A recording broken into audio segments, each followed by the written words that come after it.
D M A related एक खूप महत्त्वाचं अपडेट आलेलं आहे की जे स्टाफ नर्सच्या 900 जागा बाकी होत्या आणि नवीन जागा जे भरण्याची मागणी करण्यात आली होती. तर त्या संदर्भात शासनाचा एक निर्णय आलेला आहे. आजच 24 तारखेचं एक पत्र आलेलं आहे. शासनाने ते डिक्लेअर केलेलं आहे. आता वेटिंग लिस्ट लागणार की नाही लागणार ह्या संबंधित आपण एक कन्फर्म अपडेट आलेलं आहे. मी आधी तुम्हाला लेटर दाखवतो काय काय आलेलं आहे. सगळ्यात पहिलं हे बघा, हे जे लेटर आहे हे तुम्ही याच्या आधी पण आपण टाकलं होतं ग्रुपवर, बघितलं असेल. 13 तारखेचं लेटर होतं हे, 13/2/2025चं. याच्यामध्ये मान्य सचिवांना पत्र लिहिलं गेलं होतं. कोणाकडून? आपल्या जे संचालक आहेत DMERचे, त्यांनी पत्र लिहिलं होतं. त्याच्यामध्ये ठीक आहे हे संदर्भ वगैरे दिले होते. तर काही संघटनांनी याच्यामध्ये मागणी केली होती की 900 जागा याच भरतीतून भरण्यात यावं. ठीक आहे, हा संदर्भ वगैरे सुरुवातीला शॉर्टमध्ये सांगितलं होतं. तर याच्यामध्ये बघा हा वाला पॉईंट, याच्यामध्ये प्रादेशिक जे बहुजन मुक्ती पार्टी व प्रादेशिक राष्ट्रीय मूलनिवासी बहुजन कर्मचारी संघ आरोग्य विभाग महाराष्ट्र शासन यांनी संदर्भीय पत्राने दिलेल्या निवेदनामध्ये त्यांनी निवेदन दिले होते संघटनांनी की वैद्यकीय शिक्षण व संशोधन विभाग मुंबईद्वारे घेण्यात आलेल्या कॉट 2023 भरती प्रक्रियेतील पात्र उमेदवारांना नवीन शासकीय रुग्णालयातील रिक्त पदे आणि परिसेविका पदावर पदोन्नती झाल्यामुळे रिक्त झालेली अधिपरिचारिकांची 900 पदे याच भरती प्रक्रियेतील प्रतीक्षा यादीतील उमेदवारांमधून तात्काळ भरण्याबाबत कार्यालयास विनंती केलेली आहे. तर त्यांनी या संघटनांनी विनंती केली होती की 900 पदं ही नवीन भरती न घेता याच भरतीतून जे वेटिंगला आहेत कॅन्डिडेट त्यांच्याकडून भरण्यात यावी. जे 900 पदं आहेत याच प्रक्रियेतील प्रतीक्षा यादीतील म्हणजे वेटिंगमधील उमेदवार भरण्यात यावे अशी त्यांची मागणी होती. तरी या संदर्भात त्यांनी काय केलं, तरी संघटनेकडून प्राप्त झालेली संदर्भीय निवेदने शासनाच्या माहितीस्तव सादर हे संचालकांनी कुणाला पाठवलं होतं? मान्य सचिव यांना लेटर पाठवलं होतं, अशी अशी मागणी आहे. तर बघा आता याच्या संदर्भात एक लेटर आले आजचं. हे बघा, हे आज दिनांक 24, ठीक आहे, दिनांक 24 मार्च 2025 आजचंच लेटर आहे. याच्यामध्ये विषय बघा, हे कुणाला आहे? आयुक्ताला पत्र पाठवलेलं आहे. हे कोण काढलेलं आहे? मान्य आपलं मग बांगल कक्ष अधिकारी महाराष्ट्र शासनाकडून हे लेटर आलेलं आहे आयुक्तांना. काय लेटर आलेलं आहे बघा, त्याच्यामध्ये बघा विषय वैद्यकीय शिक्षण व संशोधन विभाग मुंबईद्वारे घेतलेल्या कॉट 2023 भरती प्रक्रियेतील सर्व रिक्त जागेवर पात्र उमेदवारांना नवीन शासकीय रुग्णालयातील जे नवीन मेडिकल कॉलेजेस आहेत तिथली रिक्त पदे आणि परिसेविका पदावर पदोन्नती झालेले रिक्त झालेली 900 पदे याच भरती प्रक्रियेतील प्रतीक्षा यादीतील उमेदवारांमधून तात्काळ भरण्याबाबत हा विषय आहे. हा निर्णय नाही, हा विषय आहे. त्याच्यामध्ये त्यांनी संदर्भ टाकला होता की आपले पत्र अधिपरिचारिका कॉट, हा संदर्भ टाकलेला आहे लेटरचा. हा जो संदर्भ आहे हा परत त्यांनी एक लेटर पाठवलं होतं. ॲक्च्युली मी ते लेटर ग्रुपवर टाकलं नाही, कारण मी काल लाईव्हमध्ये पण सांगितलं होतं. ज्यावेळेस कन्फर्म न्यूज येईल मी त्यावेळेस सांगेल तुम्हाला. ते ऑलरेडी लेटर पाठवलेलं होतं. ते लेटर मी काल पण तुम्हाला म्हणलं होतं, मी ते ग्रुपवर टाकलं नाही आहे ते लेटर. ठीक आहे, ते सोडून द्या. आता बघा ते संदर्भ आहे फक्त. निर्णय काय घेतला आहे ते बघा. महोदय, राष्ट्रीय मूलनिवासी बहुजन कर्मचारी संघ यांनी दिनांक 25/2/2025 रोजीच्या निवेदनान्वये वैद्यकीय शिक्षण व संशोधन विभाग मुंबई घेतलेल्या कॉट 2023 भरती प्रक्रियेतील सर्व रिक्त जागेवर पात्र उमेदवारांना नवीन शासकीय रुग्णालयातील रिक्त पदे जे नवीन मेडिकल कॉलेजेस आहेत ते आणि परिसेविका पदावर पदोन्नती झाल्याने रिक्त झालेली 900 पदे याच भरती प्रक्रियेतील प्रतीक्षा यादीतील उमेदवारामधून म्हणजे वेटिंग लिस्टचे जे कॅन्डिडेट आहेत त्यांच्यामधून तात्काळ भरण्याबाबत त्यांनी मान्य मंत्री वैद्यकीय शिक्षण यांना विनंती केली होती. त्या अनुषंगाने संदर्भीय पत्रान्वये अहवाल शासनास प्राप्त झालेला होता. तर त्यांनी विनंती केली होती त्याप्रमाणे शासनाला अहवाल प्राप्त झाला होता. कोणता? हा वाला जो लेटर पाठवलं होतं आयुक्तांनी ते वालं. ओके, आणि याच्यानंतर एक लेटर पाठवलं होतं ते पण, ज्याचा संदर्भ इथं टाकलेला आहे हा वाला. ठीक आहे, हे लेटर त्यांनी पाठवले होते शासनाला.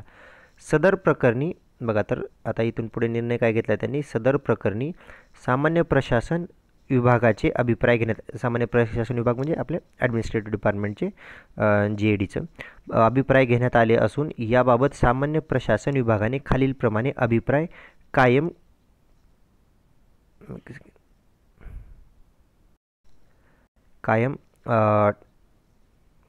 ठेवण्यात आले आहे. कुठं अभिप्राय कायम ठेवले आहेत. ओके, तर याच्यामध्ये बघा सामान्य प्रशासन विभागाने काय निर्णय दिला आहे की जितक्या पदाकरिता जाहिरात देण्यात आली आहे त्या पदसंख्येबाहेर जाऊन, म्हणजे जेवढ्या ह्याच्यासाठी जाहिरात निघाली होती आपली DMR 4000 समथिंग जे काही पदं होते आपले, आता एक्झॅक्ट काउंट माझ्या लक्षात नाही, तर या पदसंख्येच्या बाहेर जाऊन पदे भरणे भारतीय संविधान कलम 14 आणि 16 एक अन्वये बहाल करण्यात आलेले संविधानिक हक्क डावलणारे ठरते. म्हणजे हे आपल्या संविधानाचे हक्क डावलणारे ठरतं. त्यामुळे अधिसूचित रिक्त पदाच्या मर्यादेच्या बाहेर पद भरणे अनुदेय ठरत नाही. ही बाब माननीय सर्वोच्च न्यायालय राकीरे विरुद्ध उच्च न्यायालय दिल्ली या प्रकरणात अधोरेखित केली आहे. म्हणजे त्यांनी क्लिअरली सांगितलं की याच्यापेक्षा बाहेर जे मंजूर पदं होते त्याच्यापेक्षा बाहेरचे पदं, जास्त पदं भरता येणार नाहीत. बघा, जितक्या पदाकरिता जाहिरात देण्यात आली होती त्या पदसंख्येबाहेर जाऊन हे पदं भरणं हे अनुदेय ठरणार नाही, ते योग्य ठरणार नाही. ते संविधान यांनी ते कलम दिलेले आहेत. संविधान कलम 14 आणि 16(1) अन्वये बहाल करण्यात आलेले संविधानिक हक्क डावलणारं ठरतं. त्याच्यामुळे त्यांनी GIDनं आपले जे सामान्य प्रशासन विभाग आहे, तर सामान्य प्रशासन विभागाने तो निर्णय नाकारलेला आहे. तरी प्रस्तुत प्रकरणी सामान्य प्रशासन विभागाने दिलेले अभिप्रायानुसार, म्हणजे हा त्यांचा अभिप्राय आहे जो सामान्य प्रशासन विभागाने दिलेला हा अभिप्राय, ज्याला मी बॉक्स केला आता, तो दिलेल्या अभिप्रायानुसार उचित कार्यवाही करावी ही विनंती. आता हे आदेश दिले तर कोण, बघा, माननीय आयुक्तांना, प्रति आयुक्त, तर आयुक्ताला आदेश दिलेत महाराष्ट्र शासनाने.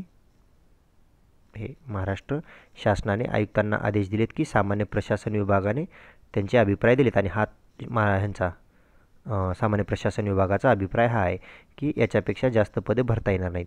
त्याच्यामुळे बघा आता काही गोष्टी ज्या क्लिअर झाल्यात त्या की 900 जागा हे या पदभरतीमधून आता भरल्या जाणार नाहीत.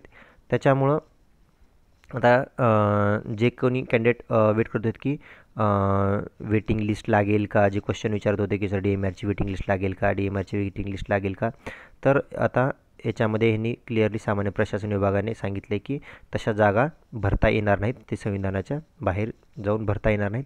त्याच्यामुळं 900 जागा ह्या भरल्या जाणार नाहीत आता. त्याच्यामुळे आता वेटिंग लिस्टही लागणार नाही. आता हे चांगली न्यूज आहे का वाईट, आता दोन्हीसाठी वेगवेगळी आहे. मी आता चांगली किंवा वाईट म्हणता येणार नाही. जे वेटिंगला कॅन्डिडेट होते त्यांच्यासाठी ही वाईट न्यूज आहे, कारण त्या जागा भरल्या जाणार नाहीत, त्यांचे जे काही लागण्याचे चान्सेस होते ते. आणि चांगली न्यूज कोणासाठी आहे की जे न्यू कॅन्डिडेट आहेत त्यांच्यासाठी आता चांगली न्यूज ही आहे की न्यू रिक्रुटमेंटमध्ये त्यांना या जागा मिळतील. ठीक आहे, आता चांगली वाईट दोन्हीसाठी वेगवेगळी आहे. तर जे काही निर्णय आला आहे, तर मी काल पण लाईव्हमध्ये सांगितलं होतं, ज्यावेळेस कन्फर्म निर्णय येईल त्यावेळेस मी तुम्हाला विथ प्रूफ सांगेन. तर हे बघा, हा निर्णय आलेला आहे. बघा, मी तुम्हाला विथ प्रूफ हे लेटर दाखवलेलं संघटनेचं, हे पहिलं लेटर जे संघटनांनी निवेदन दिलं होतं त्याबाबत संचालकांनी सचिवांना लेटर पाठवलं होतं. ओके, त्याच्यानंतर आता महाराष्ट्र शासनानं हे लेटर कोणाला पाठवले, आयुक्तांना कारवाई करायला की सामान्य प्रशासन विभागाने असा निर्णय दिलेला आहे, त्याप्रमाणे तुम्ही कारवाई करा. त्याप्रमाणे कारवाई करा म्हणजे या जागा आता भरता येणार नाहीत. 900 जागा या आता नवीन भरतीमधूनच भरल्या जातील.